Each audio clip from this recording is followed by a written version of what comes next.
When two people are angry with each other, you find something to fight about. You find little things to fight about. So I tell them, you can either fight with each other and spend all your money and pay for my kids' college tuition, or you can be the bigger person and be the smarter person and get on good terms with your ex and save your money for your own kids' college tuition.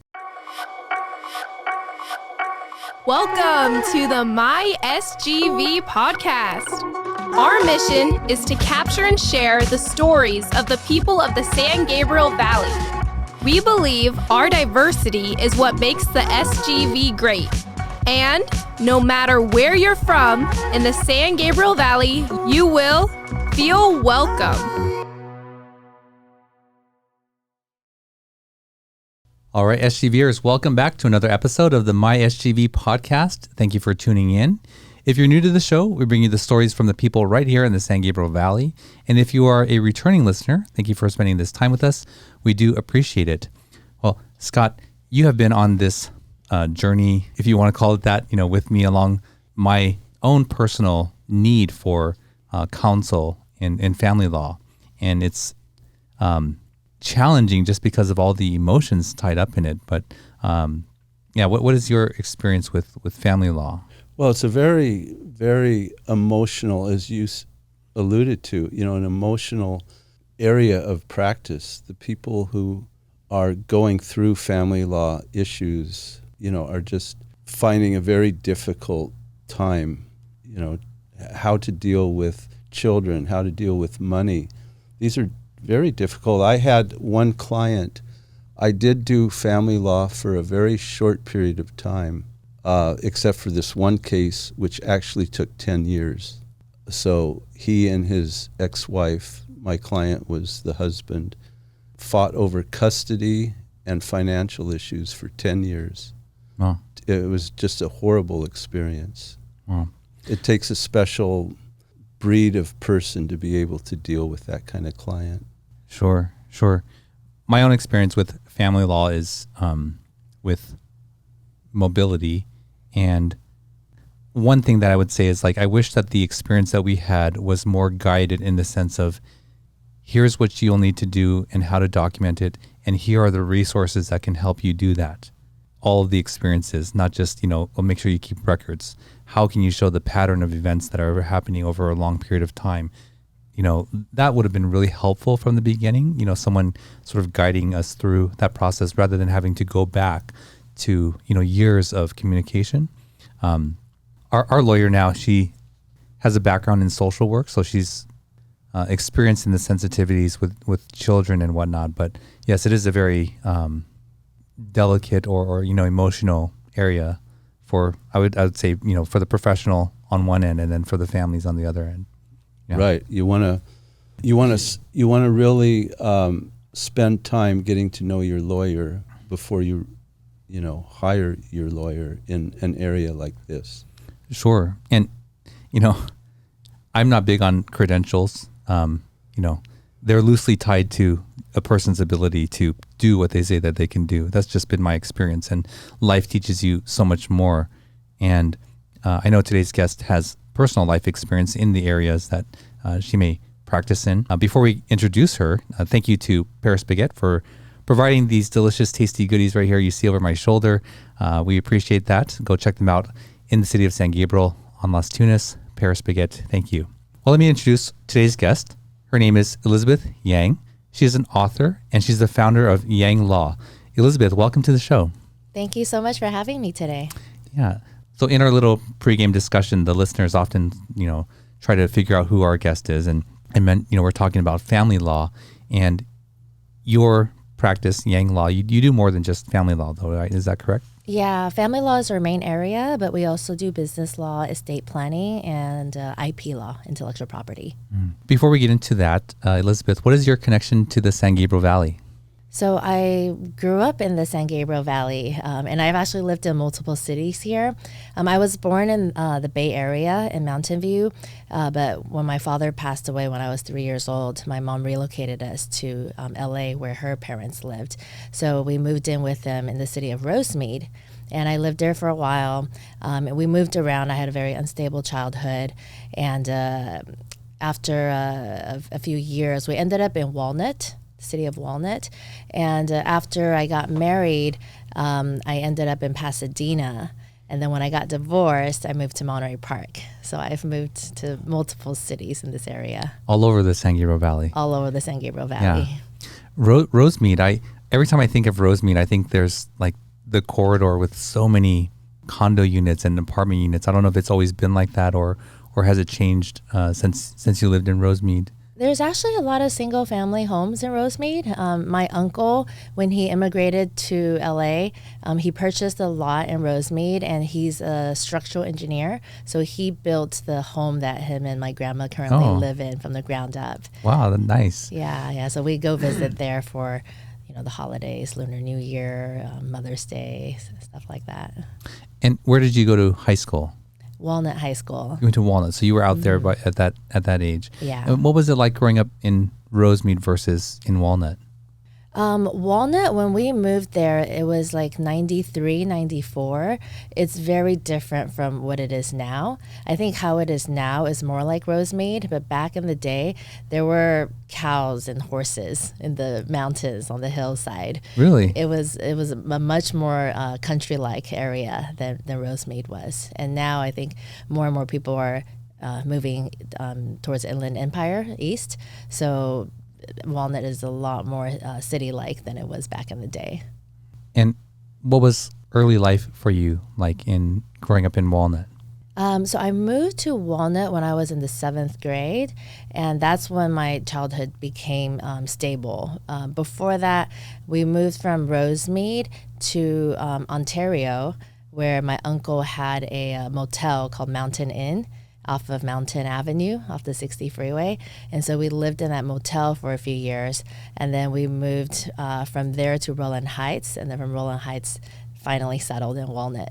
So there was a lot of moving in my childhood days because my mom, when my father passed away suddenly, she had never worked a job in her life. So she all of a sudden had me and my brother, who's 2.5 years younger than me, to support with no work experience. And she never got remarried until we were both in college. So she basically supported us with welfare, food stamps, and whatever her family could give her. Wow. What was that like living in a hotel at that age? Did it just seem normal? It was normal for us because we didn't know anything else. We hadn't had a normal life, so that was all we knew. We would live in room 101, which is right next to the lobby, and we would learn a few Spanish words. When the maid came and knocked on the door, we would say, "Un momento, por favor," and then we would go and call our mom and call the adults to come and help. And then we learned how to ride bicycles and roller skate in the motel parking lot. And we learned how to swim in the motel swimming pool. Wow. Having an unusual childhood myself, I remember the time when I realized how I'm living is not how other people lived. Was there a similar moment for you?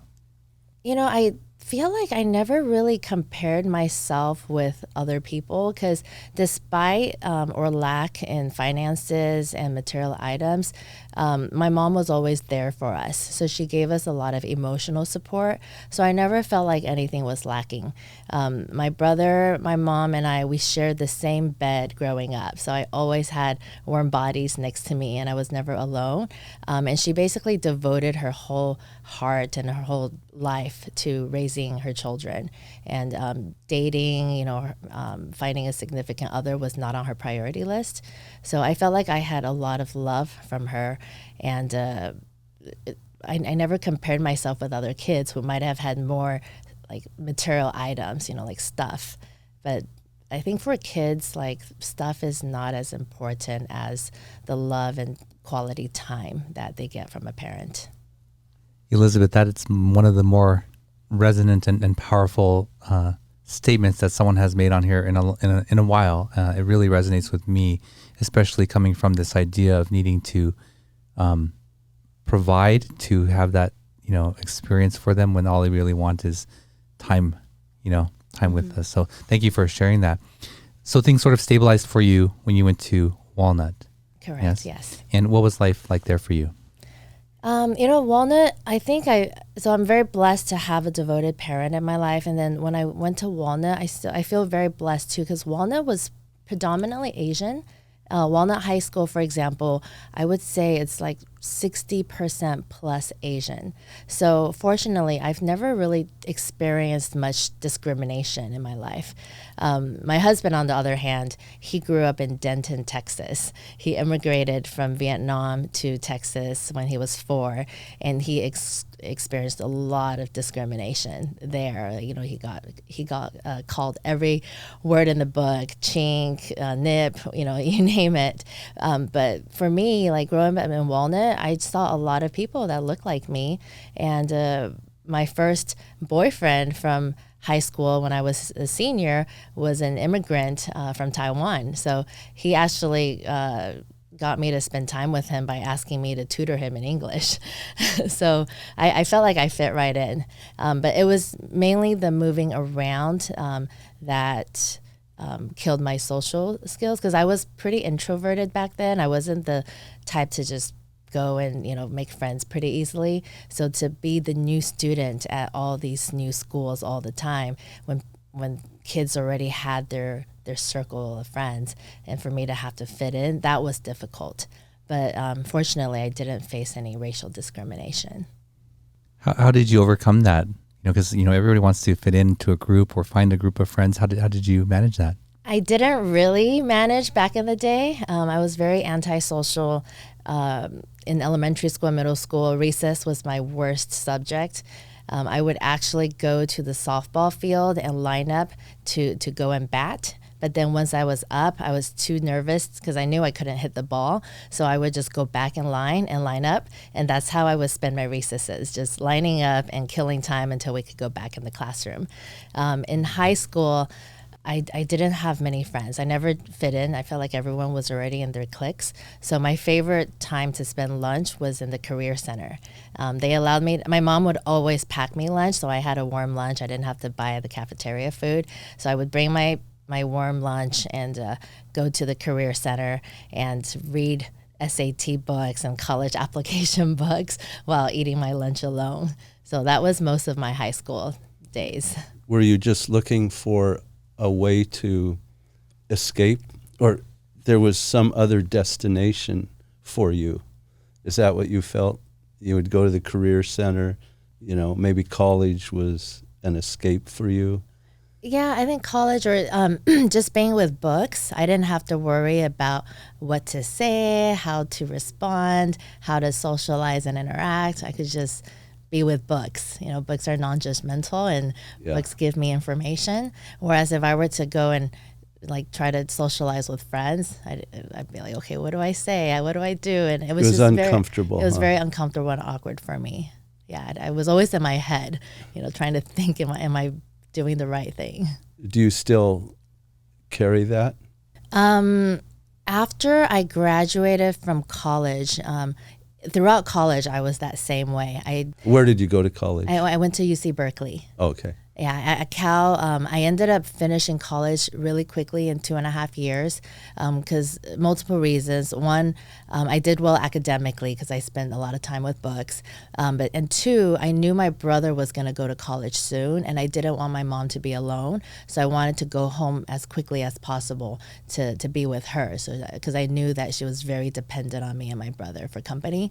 So I graduated as quickly as possible. I skipped all of the fun college stuff that people usually do. I didn't join a sorority. There was no partying, no drinking, nothing like that. It was just maximizing the units I could take every semester and getting out of there. So throughout college, I didn't really have a social life. And then it wasn't until after college when I started working at Raytheon as an engineer, that was when I realized I can't be quiet anymore. And in order to move up the corporate ladder, I had to speak up at meetings. I had to network with my colleagues. And so I learned that, okay, academics are over. Good grades are not going to do it anymore. You have to, have some kind of emotional intelligence and social skills in order to move up in the real world. So that's when I started learning how to network and talk to people. And that was important to you to take on the corporate challenge? Mm-hmm. Yeah, and build up my career. Right. And your career at that time was engineering? Engineering, yeah. I studied electrical engineering and computer science at UC Berkeley, mainly because my mom told me to. I didn't really think for myself back then. My mom was a Tiger mom, and so I was living my life for her because I knew how much I meant to her. And did you return to live with her once you graduated? I did, yeah. I moved back with her. So you were living back in Southern California. In Walnut. Working as an electrical engineer. And how long was life like that? So Raytheon was located in the city of El Segundo near the airport. So I would commute to El Segundo from Walnut early in the morning. And then I ended up going to law school part-time in the evenings out at the University of Laverne in the Inland Empire. So that was a long commute from my gosh. Yeah, that's from a Walnut long to day, El Segundo, El Segundo to Laverne, and the Laverne back to Walnut. Wow. For 4 years. Nightmare. Yeah, but that was your life for 4 years. Nothing else, right? I mean, nothing else, yeah. Weekends were studying. You know, actually, I take that back. It wasn't nothing else because at Raytheon, there were very few women in comparison to men. Actually, even at Berkeley, the ratio of women to men were approximately 1 to 12. So in all my classes, it was mainly men. And then at Raytheon, same thing. Engineers, you think about it, the industry is male dominated. And so there were a few females in our department, including my office mate, which is till this day my best friend, and she was the maid of honor at my wedding. And this group of women, they were all really smart. They all came from similar backgrounds as me. Some were Persian, some were Indian, and they just studied their whole life, did what their parents wanted. And I think when we became free and started earning our own money and we could fend for ourselves and become independent, we like went crazy. So these ladies, like, they would organize trips to Cancun, to Puerto Vallarta, to Hawaii, and we would have 20, 30 young engineers from Raytheon go on these trips. And I got invited, and so that was like my late party stage, I didn't do it in college, so I ended up doing it during my Raytheon days. Oh, wow. So we traveled and we partied. And so you were kind of breaking out, huh? I was breaking out, yeah, and these other women were breaking out too. Wow. Elizabeth, can you go back to where you said you wanted to learn these skills to advance, in the corporate world? What did you pursue and how did you pursue it? So I would go to meetings in the engineering where we have regular meetings, and meetings maybe like 15, 20 people. In the beginning, I would just sit on the side and listen, like a good Asian girl is supposed to do. Like the nail that sticks out gets hit, so you don't stick out, you just be quiet. And then I realized, okay, all the promotions, all of the assignments are going to the people that are raising their hands and speaking out. Maybe they're not even raising their hands, they're just like shouting out ideas. So I was like, okay, I'm losing out on opportunities by being quiet. And that's when I realized, okay, I need to speak out and then build relationships with the section managers, with the supervisors in order to get the good assignments. So you just did that all on your own? Like you didn't get have a mentor or take any sort of speaking courses? You just did that all on your own? Back then, it was mainly on my own. I did have some good bosses at Raytheon that really took me under their wing, and they took care of me, and they guided me along the way. They were very patient.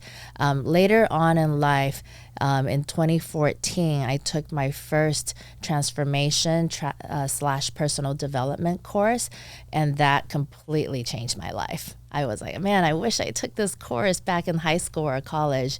That really broke me out of my shell. But that wasn't until 2014 when I was already in my early 30s and I was going through my divorce. And I had never had any kind of emotional intelligence training until that. And since that day, I just celebrated my 10-year anniversary from transformation trainings. I've been taking 10 years nonstop of different transformation trainings. Wow. There are so many directions here that we can go into. One of the things that I'm interested in is your own divorce experience. If you're open to sharing that with us and our listeners. I guess a question I have first is, was that the catalyst for what you do in law now, or had you already known that you wanted to practice family law?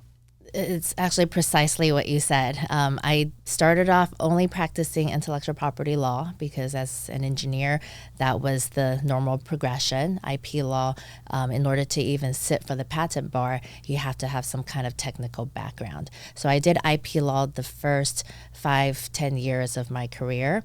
And then I went through my divorce. So when I filed my own divorce petition, that was the very first divorce petition I had ever filed. And I looked at this 2-page document. I said, how hard can this be? I can do this myself. And boy, was I mistaken. It ended up causing so many errors down the line and dragging out the case unnecessarily. So, but you know, were you already an attorney? I was already doing You were IP. practicing IP. Okay. Yeah. And then you filed, you thought you knew how to do it. And I ended up using my own case as the guinea pig. right. Well, and better you than some other client, I guess, right? But it was difficult to go through that. What were you discovering that was so difficult about the process?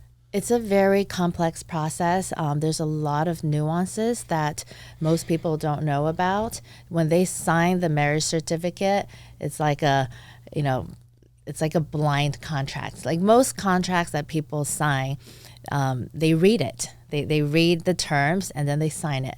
But with a marriage contract, it's a 1-page document without the family code attached, without any terms attached, and people just sign it blindly. So when they go through a divorce, they have no idea, what is community property, what is the significance of the legal separation date, how do you calculate alimony, how do you determine child custody. All of these are unknown questions. Yeah, that's a really great point, and I never really thought of it, but you're right. When you get married, it's a contract, but nobody thinks about it that way. With hidden terms. That's right, with terms you're not familiar with. Yeah. And unless they sign a prenup. Yeah, which most people don't. Which most people don't, and that if you do that, you have an attorney guiding you, or you should. So these issues maybe are brought into the conversation, but generally, yeah, I think 99% of marriages, people don't think of the legal consequences. Right. But the biggest issues I've felt people deal with, have to do with children or money. Is this your experience? Yes. This is what makes it complicated. Exactly. Yeah. Children and money, and then the ego gets in the way. They want to be right and they want to win. They think this is like a typical litigation case where there's a winner and a loser. Yeah, it's a shame, isn't it? I mean, it's sad. It's terrible, which is why I couldn't do it myself. I found it very difficult because seeing how children end up in the process getting used almost as fodder is what I found personally disgusting. Yeah, it happens a lot. Yeah, and then on the other side of it was the money part of it, where people will fight, like you say, they will dig in. Yeah, and they don't want to pay. Sometimes parents will fight for custody, not because they want more time with the kids, but because they want to collect more child support. Yeah. Right. So you deal with that now in your practice? Is the main area that you, did you kind of phase out intellectual property? We still practice intellectual property. We still prosecute patents, trademark applications, copyrights, but the demand for family law has been greater than all the other areas. Right. During the pandemic, our family law practice almost tripled in size, and the phone just continued ringing. We had to hire so many receptionists, including virtual assistants, to answer the phones because the quarantine broke apart a lot of relationships. Right. And the divorce rate in Los Angeles now is actually 70%. Is that right? Yeah, it's skyrocketed. And it's not just divorce, but a lot of, abuse. Yeah, restraining orders. Exactly. Yeah. Yep. Spousal issues that maybe they're not ready to divorce, but they're having these domestic abuse issues. Yeah, domestic violence cases, even child protective services cases where the kids get caught up in the middle of the abuse. Right.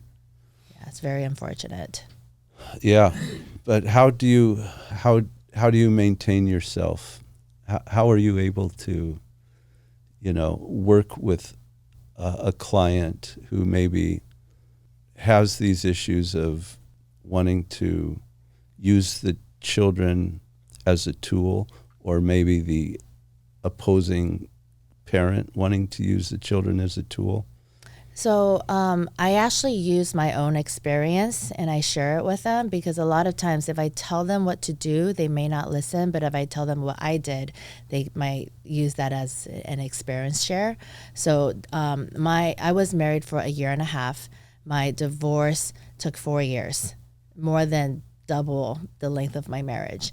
And we have 2 children from the 1.5 year marriage. So during the 4 years, we did everything you're not supposed to do in a divorce case. We used the children against each other. We filed restraining orders that were unnecessary against each other. We were going to court, getting friends to write declarations against each other, forcing our friends to take sides. Just everything wrong you can think of, we did.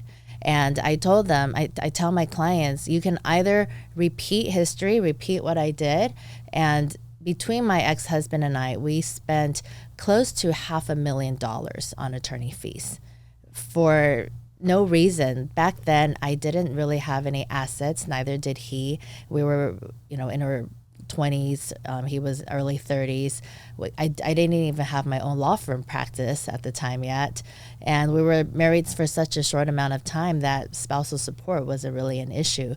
But we were fighting, even though there's nothing to fight about. When 2 people are angry with each other, you find something to fight about. You find little things to fight about. So I tell them, you can either fight with each other and spend all your money and pay for my kids' college tuition, or you can be the bigger person and be the smarter person and get on good terms with your ex and save your money for your own kids' college tuition. Do they generally listen to you?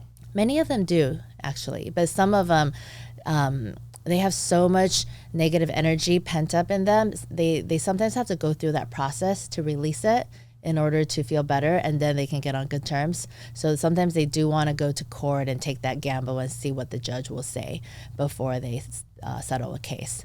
But I would say about half of the clients listen to me and half the clients want to battle it out. Were you able to reconcile? I was. So it was because of the transformation courses that taught me emotional intelligence, taught me conflict resolution, communication, how forgiveness is for yourself and not for the other person, and how being a responsible person is more powerful than being a victim, which there's advantages to being a victim, but taking responsibility and ownership, it comes with way more power. So after I took that course in February of 2014, my ex's birthday is in March of 2014. For the last 4 years prior to that, I had never wished him a happy birthday. It was just, restraining order and court hearings and our request for orders. So out of the blue, I wish him a happy birthday. And I said, hey, can I take you out for lunch to talk and catch up? And it took him almost a week to get back to me, because I think he was probably in shock. Like, what's she up to? Why is she wishing me a happy birthday? Is she gonna have a sniper on the roof ready to take me out or something? He probably had all these thoughts going through his head about what I was doing to set him up. But finally, almost a week later, he responded and said, okay, I'll meet up with you at a public place. So we met up at a restaurant. And at that meal, I told him happy birthday. And I told him I just took this course. And I want to acknowledge that I've been making you the bad person this whole time, blaming you for cheating on me and lying and all this stuff. And I wanted to take responsibility for my role in everything and stop blaming you. And I told him my vision for a future. I want to have a respectful, understanding, and loving relationship with you for the sake of our children, so that we can co-parent them to the best of our ability, even though we're going to be living in separate households.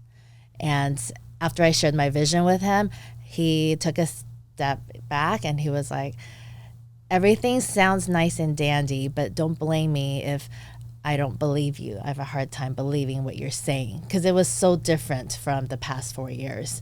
And I said, it's okay if you don't believe me now. Words will speak louder. Actions will speak louder than words. So, we'll move forward going forward. But I just wanted to share with you, this is my vision for us. And the next few months, I just, came from patience, came from love, came from respect. For example, one of the things he used to do in the past that would upset me is he would always be late. If he had to pick up the kids, he'd be like 15 minutes, half an hour late. And then I would just be understanding. I'll be like, here, it's okay. You were caught up in traffic, whatever. I wouldn't give him a hard time. And our relationship improved from that point forward. So in 6 months, our divorce was finally done, completed. We settled everything. And till this day, more than 10 years later, we're still really good friends. His birthday just passed on March 9th, and he came over Saturday night, and my husband cooked dinner for him, his girlfriend, our 2 kids, his additional 2 kids, and his father, who was visiting from Georgia. Wow. So you just really were the bigger person, but that turned him into a bigger person too. Yeah. It takes 2 to fight. When I stopped fighting with him and picking at him, there was no more fight. Right. Yeah.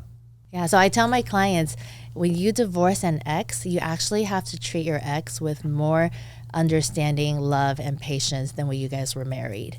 And you might think it's difficult, but it's actually not, because you guys are not living together. You're not seeing each other 24/7. If you're seeing each other 24/7 and you always have to compromise, that might be difficult. But if you're just seeing them here and there, and you need to compromise. Wow, that is such great advice. And it is so positive that you're giving that advice, and many people are taking it and following it. Yeah. And I tell them, this is for yourself. If you want to make your life easier, take my advice. So, they'll take it because they want their life to be easier. Like, if you want to be battling your ex and going to court every other month for the next 18 years, then, you can let your ego take over and be right about things. Right. Yeah. What is your advice for malignant pathological personalities and behaviors on the other side? Oh, that's a great question. Because in our line, we deal with a lot of narcissistic folks on the other end. So my advice for that is, don't make someone like that your enemy. They will never back down. They will never raise the white flag and surrender. And you can be battling, or, be at war for the rest of your life. So you want to get those people on your side. And acknowledgement, words of affirmation are huge for them, because those kind of people, they actually have a lot of deep down insecurities. And so this ego is like their way of protecting themselves. So if you acknowledge them, you get them to trust you, you're nice to them, and there's like no fear from them, then you're going to make your life easier. But if you make them your enemy and you fight them and you're on the other end, the war is never going to end. Wow. So, that's a pretty powerful story that is very relatable to your clients, I'm sure, just sharing your own experience with them and how things have transformed, like really powerfully transformed. For the clients that stay stuck in that battle, that war, do you just say, okay, I'm here to do battle for you, and you just move forward with them like that? Or are you still trying to convince them that there's a better way to do this? We still try to convince them, because if they're going to be at war, it never ends. When someone has children, when parents have children together, even if they divorce, they're still going to be tied at the hips forever. They're going to be at the kids' graduations, weddings, special events. When their kids have kids, they're going to be grandparents together one day. So they're never going to get rid of that person. So I had a client who didn't listen, and she wanted to battle it out. The court gave them a custody order, and they got 50-50. But they never repaired the relationship. They were always still on opposite ends. Now the kids are older. The daughter is 15.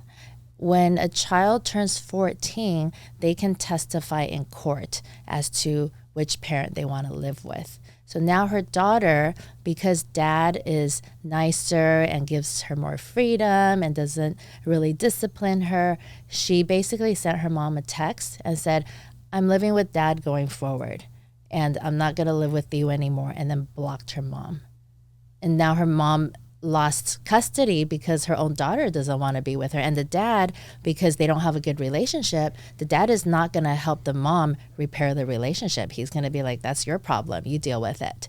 So now she's stuck. She can't access her daughter, and her ex is not on a good relationship with her. So if she had repaired that relationship with her ex, maybe now her ex would be like convincing their daughter, hey, you have to have a good relationship with your mom. Even though we're divorced, this is the right thing to do. You have to respect your mom.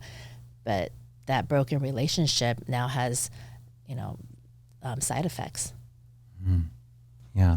Well, Elizabeth, we ask each guest to bring an item of significance with them. What did you bring with you today? I actually brought one of the very first Barbies that my mom got me when I was 5 years old. This is the Barbie has a holiday series where it comes out with, they come out with one every year.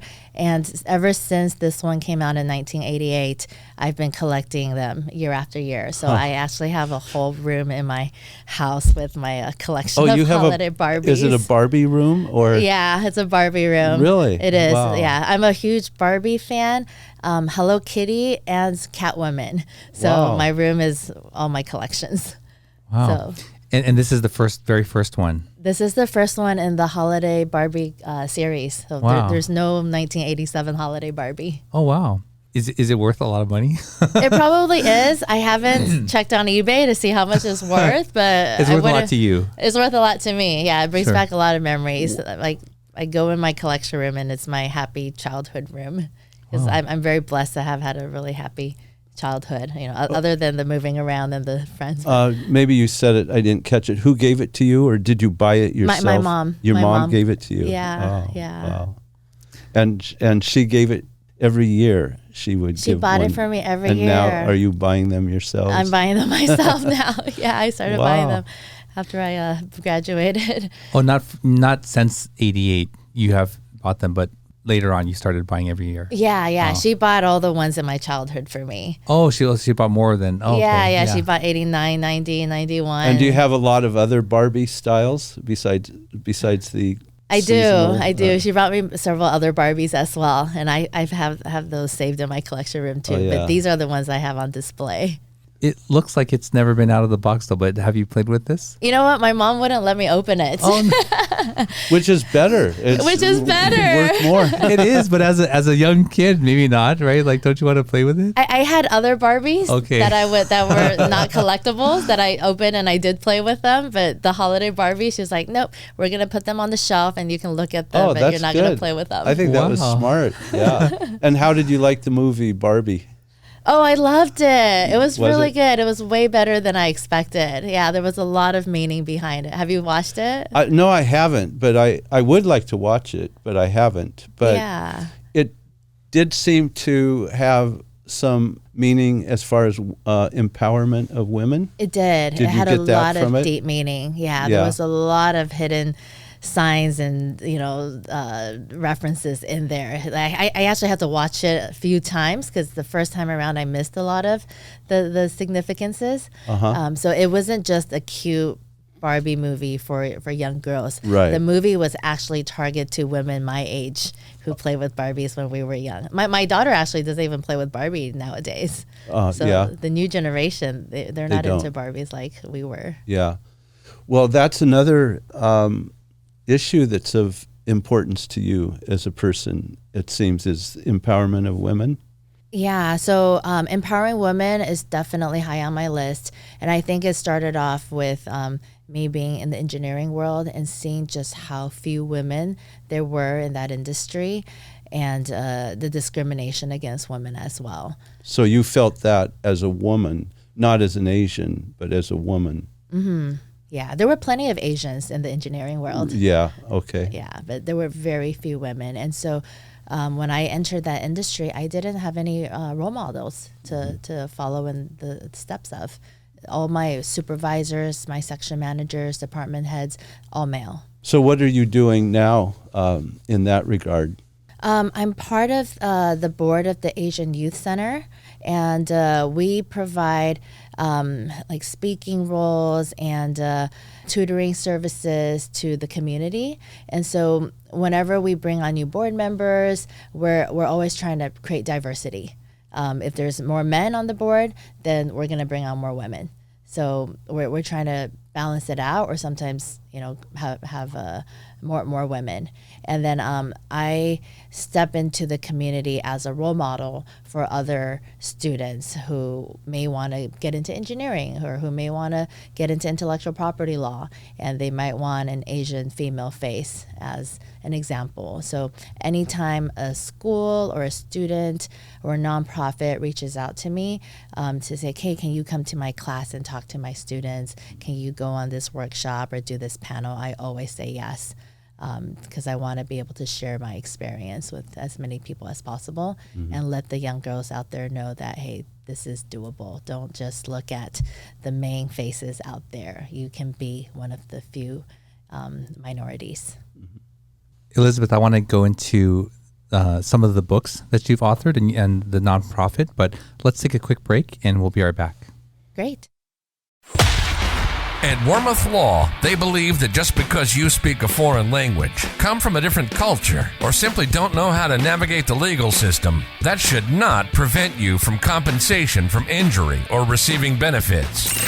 Their multicultural staff have been helping SGVers like you for over 38 years. Visit law888.com or call them at 626-784-7017 and tell them you heard about them on this podcast. All right, we're back with Elizabeth. Elizabeth, before the break, you were sharing about your drive to empower women and show that they can be present and be seen and be active in these roles or environments that are dominated by males. Before we go into your story, we like to ask questions from this card deck coming back from the break. It's called Icebreakers, and it's just to get to know you a little bit better and for our listeners to get to know us. So you can choose to answer or not. The question is, what do you regret not doing when you were younger? I can start this one off. I regret not asking my father to share his childhood stories with me, and particularly growing up in Japan, like those stories I would have liked to know him more. So, I think I regret not asking my mom more adamantly about what happened to my father, because I just stayed quiet, and I could tell like my mom was uncomfortable about the topic. So I basically gave her space. I think I would broach it here and there, but then she would dodge it. And I never just sat her down and was like, Mom, I would really like to know what happened to Dad. Do you know now, or is it a I mystery? finally found out in my 20s, after I was already working as an engineer. I finally sat her down, and then I think she decided that it was time for me to find out. And so she finally told me. But growing up, she would always tell the community and my friends' parents that her husband was always busy working, and that's why he was never around. Because my friends would ask me, oh, how come your dad's not at your birthday party? And I'll tell them, oh, he's busy working. He had to work late tonight. I would just follow in my mom's footsteps. And now you understand what the reason was? Is it something that you prefer to keep confidential? No, I write about it in my books, and I share it now because I want to inspire others. He committed suicide. Really? Yeah. At what age? I was 3, and he was probably early 30s to mid 30s. And Really? my brother was not even 1. My brother was just a few months old. Yeah, he shot himself in the head. And do you know why? It was for a multitude of reasons. Him and my mom, they were living in the Bay Area, and his parents came and visited, and so the top reasons for divorce is finances, infidelity, or in-laws. In-laws are up there as the top 3 reasons. So her in-laws, my dad's parents came and visited, and his mom was very like another Taiwanese tiger mom. So while they were staying with them, he would say things about my mom to my dad, saying, how come, for example, they would used to wash dishes together. That's just one of the activities they would do together. And his mom would say, how come your wife is making you wash dishes? You've already worked a long, hard day at work. She should be doing the chores. She's the homemaker. Why is she making you wash dishes? And so a lot of these comments, started influencing him. And then they ended up having arguments and disagreements. So even after his parents left, they started arguing. So they had some like domestic disagreements, and then he also had some financial pressures from maybe some potential investments. I think he had gathered some of his family's money and friends' money to invest in some project, and it wasn't returning as quickly as he had expected. So he had the financial troubles. And then with my mom said that one day they argued, and then it was pretty heated. So she just like left the house. And then when she left the house, she was pregnant with my brother, and she was like, oh, I'm still at home. Like I'm like the 3-year-old toddler still at home. So she came back to make sure I'm okay.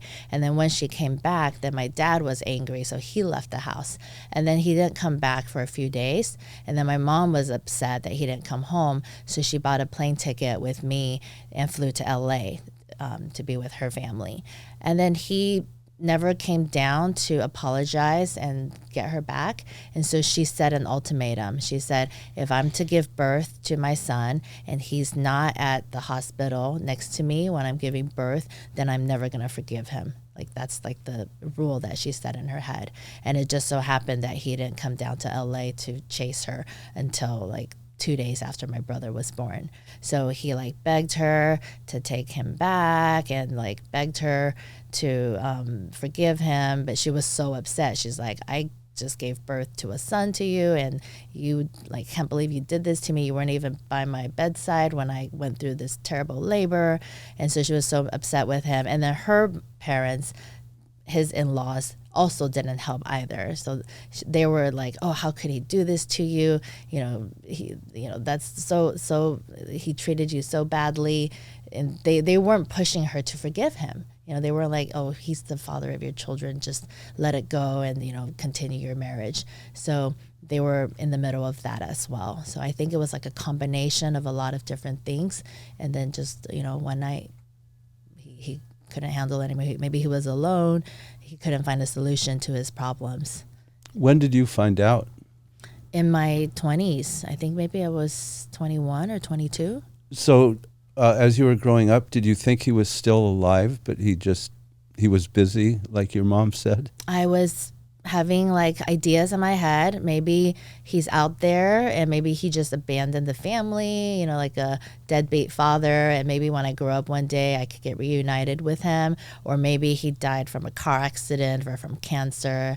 It was just a lot of guesses in my head growing up. Wow. So I had no idea. To go through that very critical time of life, growing up and not knowing where your father was, boy, that must have been very impactful, huh? Very impactful. And I think that's what led me to picking a lot of bad boys to date when I was dating. Oh, is that right? Yeah, because they say the women that men choose are similar to their mothers. And the men that women choose as their partners are similar to their fathers. And for me, because I didn't have that father figure growing up, like in the engineering world, because I was one of the few women, there were a lot of men chasing me. And the guys that were nice to me and emotionally available, I would never be interested. For some reason, they were not challenging, and I just didn't find them interesting, and I would always turn them away and not pay attention to them. But then the bad boys that were emotionally unavailable, I would be interested in. So all my ex-boyfriends have been players, party animals, cheaters. Like one of my ex-boyfriends rode a Harley Davidson, had tattoos, smoked, had a gold star on his tooth. Like those were the type of guys that I would be interested in. And I think it really was associated because of... How do you feel about that kind of man now? So because of transformation work digs deep into our childhood and looks into why we are who we are. My current husband is the opposite of the types of men I used to date. So my ex-husband is the ideal bad boy. He likes to get a lot of women pregnant and have a lot of children, and he actually even donated his sperm and has over a dozen, 2 children out there. My current husband, he's honest, he's dedicated. But the thing is, when my current husband pursued me, I actually rejected him. When he asked me to be his girlfriend, I told him no. I told him, you're not my type, and I'm going to get bored of you in a few months if we were to continue this. Let's just date casually, not be in a committed relationship, and see how it goes. But I don't think we're going to last, because he's like a good guy. Yeah. They say, what's that saying? Good guys finish last. He was a good man. But it's not been boring, huh? It hasn't. No, he was like, just give me a chance. Let's enter this committed relationship. If it doesn't work out, no hard feelings. I'm an adult. I can take care of myself. So I said, okay, well, I gave you fair warning. So, if you want to still give this a try, let's do it. And boy, I need transformation what is it? Transformation training. Training? Yeah. They go deep into your childhood. Yeah. How long, what does it consist of? How long do you spend in it? And how do I sign up? So transformation trainings actually came about in the 70s and 80s. Back then, because it was so new to the world, people were calling it negative. Anytime there's something new or change, people are afraid of it. And so they were calling it cults, stuff like that. But nowadays it's actually more mainstream. I would say majority of my friends, family members have done it. There's a lot of companies and centers that offer it. Some of the more popular ones are Landmark. Tony Robbins, I consider that transformation training as well. So there was this Rolfing from the 70s where they would take you back to your, as a baby and have you scream like a baby. And I mean, that's part of transformation training. That's part of it? Yeah. It's all about digging into your subconscious. Because they compare our mind as an iceberg, right? The tip of the iceberg is our conscious mind doing the talking and, living life every day. But most of it is the stuff that's hidden under the ocean, the bottom of the iceberg. That's our subconscious. So our subconscious dictates a lot of our decisions on a daily basis. Have you ever heard of the Esalen Institute up near Big Sur, I think? Esalen. Yeah, it was the center for a lot of this type of training in the 70s. Yeah. Again, it was this very countercultural movement, very radical, and as you said, very controversial. Yep, very controversial. So it wasn't accepted for a long time. Right, yeah. But now there's so many benefits from it, learning and finding out who you are, and most of who we are stemmed from the first few years of our life. So digging back into our childhood, and a lot of times suppressed memories come to the surface, and you're like, oh, this is why I'm non-committal, or this is why I choose bad boys, or whatever it is, it rises to the surface and we discover ourselves. Yeah. You said the first one was in 2014. And I believe you also said that you continue to pursue this since then. Is it the same course, or are you pursuing other sorts of transformation? I pursue all different types of transformation. So anytime I hear about something new that I haven't learned yet, I sign up for it because I'm really into learning and education. And I feel like I'm very adventurous. I like trying new things. So whenever someone says, oh, I've taken this class, I'm like, okay, I'm going to go look into that too. So the first course I took in 2014 is called Mastery Training. Their website's masterytraining.com. After that, I took Landmark, and then I took LifeWorks, and then I took Success Living Summit, SLS. That one is held around the world, in Aruba, in South America, in Mexico. The ones that are on my list, there's one called Hoffman Institute. That one I haven't taken yet. That one I heard it's a very strenuous week-long training, and there's a long waiting list for it as well. It's about $5,000. It's up in the Bay Area. So I have friends who've taken it, and they said it's amazing. So I'm curious. This is what my wife and I enjoy doing together. She finds and pursues the different growth areas, and I come along with her. Oftentimes they encourage the spouse to do that. A lot of belief work, a lot of codependency work, and a lot of executive function skills, like learning, like really the growth together is really fun. So it is, I'm glad you shared the specific names of those. I'll look into them for sure. Okay, great. Yeah, I've brought my husband to take these courses too. And then they even have courses for children. So at the age of 5, my kids have been taking these courses too. Really? Yeah, and it's really helped them cope with living in a divorced home, being in 2 different households. Because before they would be like, why do, most kids have 2 parents living together and we have to go back and forth between mom and dad's home. But once they go into this large group training and there's kids from all different sectors of life in there, they're like, oh, we're not alone. Whatever they're going through, there's a bunch of other people going through the same thing. For that specifically, is it online? Is it in person? It's in person. It's in person. Yeah. Oh, which one is that called? The one for the kids? So they've taken LifeWorks. LifeWorks is the children's one where you can start at age 5 and 6, and it goes to age 12. And then Landmark also has a course for young people. That one starts at age 8. So they've taken that one too. Wow. And I looked up Esalen Institute. Yeah, it is transformational training. Started in the 60s. 60s? Is it synonymous with EST? I believe that was Werner Erhard. Yes. I believe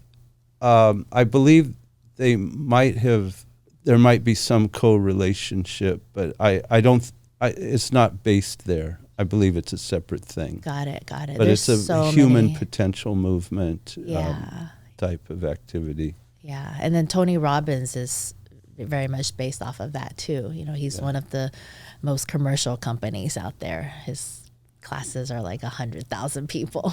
But you've taken his courses? I've taken all his courses. I even flew to his island in Fiji. Really? And took the Life Mastery and Wealth Mastery courses. How long were you there?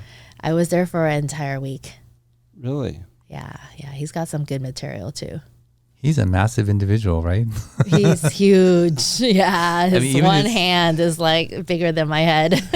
And his jaw structure, he almost looks like a comic book character. Yeah, he's so like chiseled and gigantic. Yeah.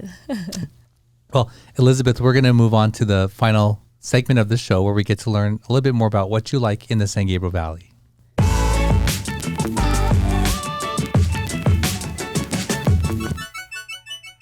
So Elizabeth, this is what we call the SGV3, and we get to learn about your 3 favorite or most memorable places or experiences in the San Gabriel Valley. So Elizabeth, what is number 1?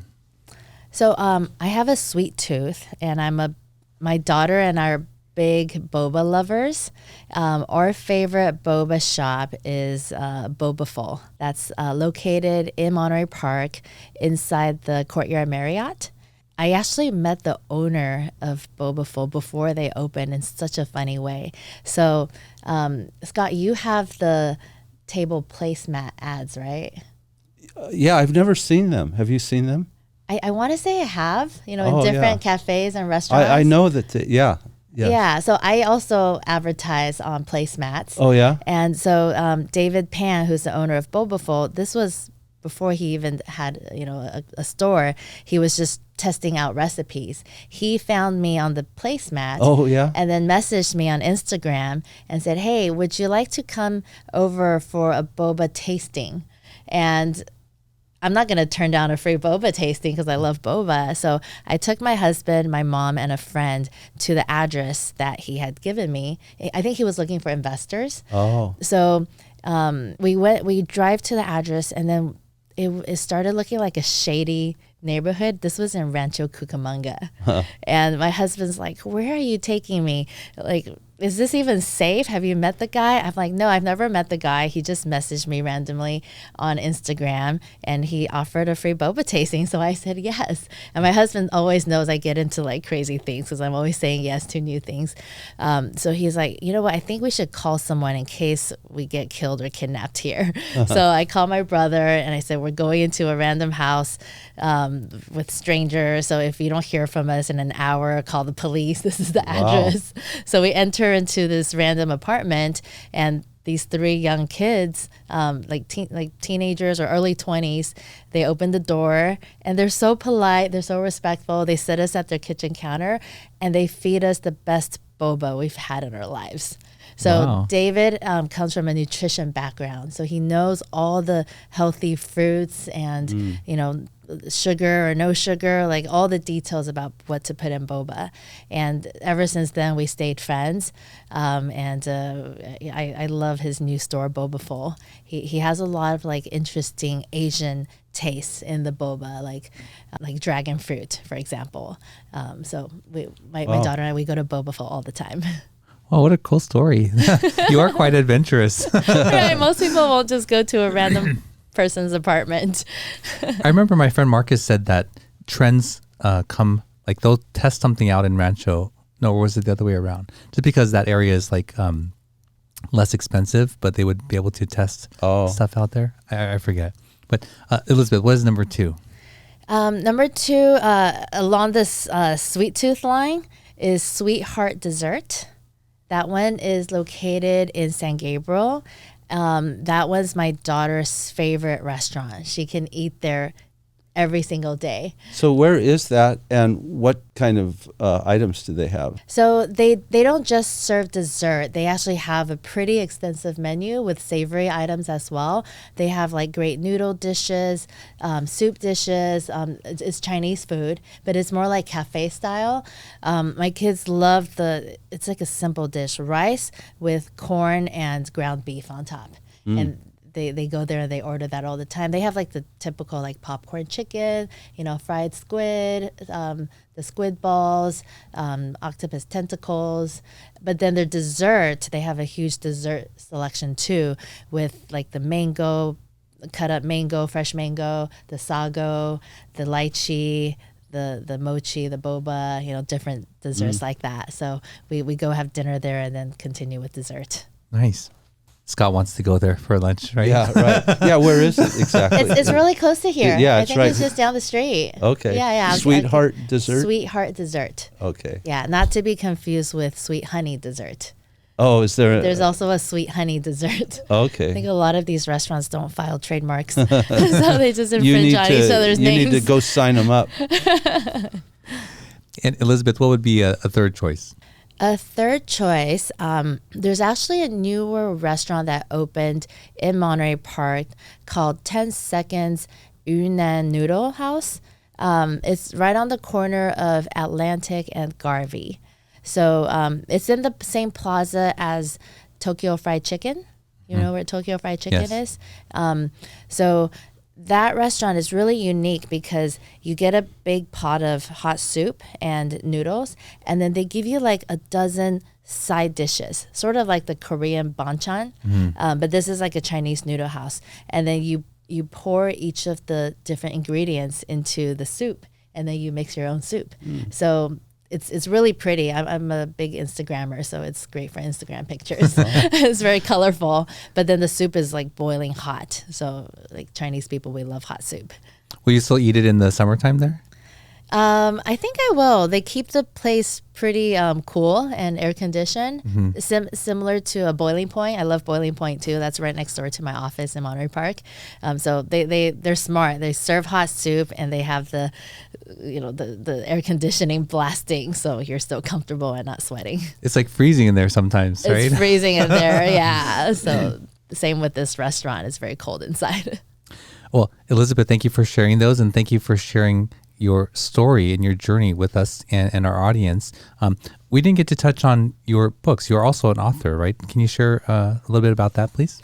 Yeah, I have 6 books published to date. My first book was actually co-authored with Jack Canfield, the author of all of the Chicken Soup for the Soul series. That one was called The Big Secret. And in that book, they talk about how challenges are blessings in disguise, and it's a compilation of different business owners. So in my section, I talk about how in my life, when I reflect on it, the biggest challenges in my life have shaped me into who I am. My father's suicide, my divorce, my custody battle. If it wasn't for my father's suicide, I don't think I would be as ambitious I am today. My mom would not have put so much of her energy into us. And then if it wasn't for my divorce, I wouldn't have my family law practice. So I think the big secret is to find out, is to embrace challenges when they come and know that they're happening for a reason, that there's going to be good that comes out of it. So that was a big secret. And then my most recent book is called Social Marriage. So I've actually coined that term. I filed a trademark for it. And social marriage has to do with what we talked about earlier, how when you sign the legal marriage certificate, it's a contract where you can't even read the terms unless you go and do separate research on the side. The concept of marriage came about in the Middle Ages when times were very different. Women needed to get married in order to own property. There was no gender equality, and so women couldn't own property unless through their husbands. Men, on the other hand, couldn't prove that children were theirs because there were no DNA tests back then. So they had to get married in order for the children that were born within the marriage to have their last name and carry on their bloodline. Nowadays, those problems don't exist anymore. So, and more young people are afraid to get legally married because, one, the divorce rate is so high. They see their parents, their friends, everyone around them getting divorced. It's actually hard to find someone who's not divorced. And they end up they end up being afraid to commit to a relationship because they're like, we don't want to get sucked into the same issues that our parents and our friends got into. Social marriage is now this new option where it's similar to legal marriage in that you enter into a committed relationship, but instead of signing a blind contract where you don't know what the terms are, you sign a separate civil contract, similar to a prenup, but prenups are governed by family court. These contracts are governed by civil court. And the civil contract, you list out your own terms. What's going to be your separate property? What's going to be joint property? How is alimony going to be calculated? Now, is that recognized? It's a contract, yeah. Oh, yeah, it's a contract, but then the marriage part of it.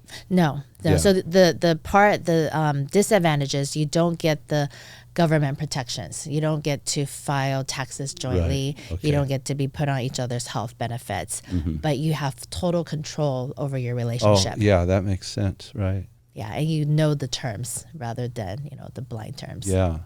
Wow, that's fascinating. Yeah, so my husband and I were socially married. Is that right? Yeah, for 13 years. Yeah, Okay. and a lot of my friends are socially married. And actually, a lot of people are socially married without calling themselves socially married. Wow, you are really a trailblazer. Right? Yeah, I've learned the hard way, learned through a lot of mistakes. Wow. That's amazing. Yeah. Thank you so much for sharing that. I'm glad we got to hear about that as well. It's really, really interesting. Elizabeth, if people want to get a hold of you or take advantage of your services, what's the best way to do that? They can find me through my website, yanglawoffices.com, or they can go to my Instagram. The handle is @yanglawoffices. Awesome. Well, thank you so much, Elizabeth, for being on the show and sharing your experience and knowledge with us. We do appreciate it. Thank you so much. It was my pleasure. Yeah. Well, there you go. Another episode in the books. That was a really fascinating journey. And I learned so much from Elizabeth, and just her ability to use, like, as she said, these experiences to transform her life and look back at them and view them as a positive is, we've heard this story often, and I believe it. And I think that when you're in the thick of it, maybe that's hard to see. But looking back, you can always recognize that those are the biggest transformational moments in your life. Well, that's it for this week. Thank you for tuning in and spending this time with us. If you like this kind of content, please consider subscribing. Don't forget to check out our full back catalog of episodes on our website, mysgv.net. We do have our shop up there. Check out some of our merch. And until next week, we'll see you then. Thank you for joining us on the My SGV podcast. Check out more of our content on our website, mysgv.net. This show was produced by Russell Mono and edited by Victoria Allers of Kind Monster Productions. If you'd like to join us next week as we capture and share more stories from our diverse community, feel welcome. Nice matter. No, kind matter.